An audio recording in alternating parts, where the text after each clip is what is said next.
Hello and welcome to the 2016 Winter Fancy Food Show in San Francisco, where I caught up with Taylor Collins, co-founder of Epic Provisions. Now, you've just sold your business to General Mills, but you're staying on to keep running the show at the Austin headquarters. What makes you confident that this can be a win-win for both parties? Yeah, I mean, the win for General Mills is like, A, they acquired two disruptive young entrepreneurs that are basically like mission-driven, value-driven, and so they're going to be able to learn a lot from that and integrate some of that into their business practices. And then the other obvious win is like, General Mills went from not having a meat company, a shelf-stable meat company, to having the best, most premium meat company. So they didn't have to iterate versions of like a shitty jerky company, a less shitty jerky company, but they like went from zero to Epic, which that's pretty incredible and like inspirational for me. And so, I mean, that's an enormous excitement for them, big category that they're going to be able to enter and just totally kill it in.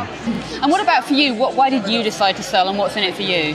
Yeah, Katie and I, we never grew the company to sell it, but we've always like known where our hearts are, and that's always been in like environmental impact.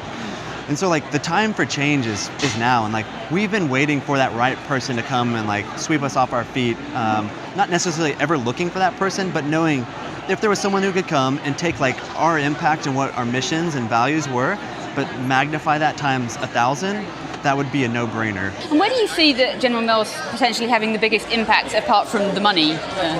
Sure. General Mills, so like technically right now we're rolling up through Annie's. And so like General Mills is this huge company, and Annie's is a big company, but they're a lot more understanding of where Epic is. You know, like they're like in the $200, $300 million range. And so like General Mills, we're going to rely on help for like supply chain, a lot of operational, a lot of quality. And these are things that we've been, learning as we go. We're not experts, but it's always been something that's a weakness of ours. What about distribution? Do you see there's going to be a particular increase in distribution following this deal? Yeah, absolutely. I mean, right off the bat, we're going to completely kill it on Amazon, which is really amazing. So we're putting a lot of focus there. And we're also starting to dip our toes into like the C-store market, which we've never done, and we're going to be very selective and like only go for the ones that are introducing natural sets. But that's an area that we don't know anything about. So like right out of the gates, we're going to start going after those two markets, and it's going to be pretty powerful. We've been writing a lot about bone broth lately on FoodNavigator-USA. You're planning to launch a bone broth product this year. Can you tell us a bit about it? Yeah, we are. It's really awesome. So our bone broth is a part of our 2016 Whole Animal Project initiative, where we're using more of the animal. And so it's really neat, but so we're doing it in a refrigerated form. So it's going to sit with like your HPP juices and your functional beverages, like in your kombuchas.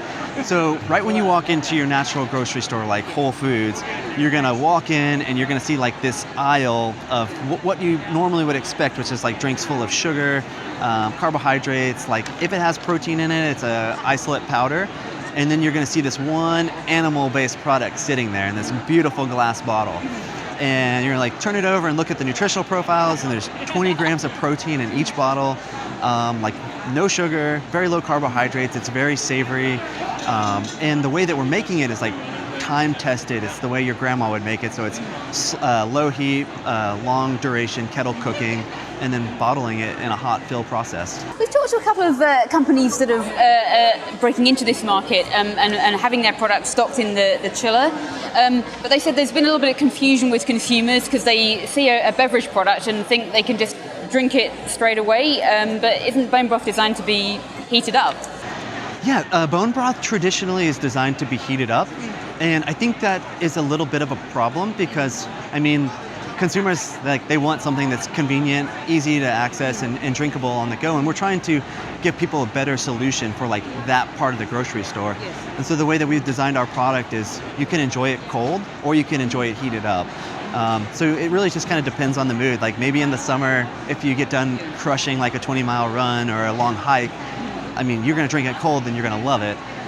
Or yeah, if it's like a blizzard outside, by all means, you're going to want to heat this up and it'll be like very nourishing and warming.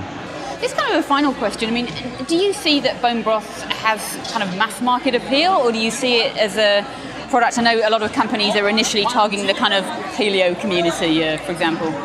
Yeah, I think The early adopters have been the paleo community, and they're the ones like really like, if you look at them, like all this cool innovation and trends are coming out. So like the paleo community has been slamming bone broth for 2 years. And we've been wanting to do this for 2 years, but we've kind of been trying to stay focused, do what we know, which is like shelf-stable meat. And so I think as bone broth is becoming more and more mainstream, it's only going to like start replacing tea as like a beverage. It's going to be replacing coffee as a beverage. And I mean, like when you look at the nutritional profiles, it's like hands down, like no questions asked. Like you're going to start your day, do you want to drink coffee or do you want to drink bone broth? And it's pretty clear to me that consumers are it's going to have a long run.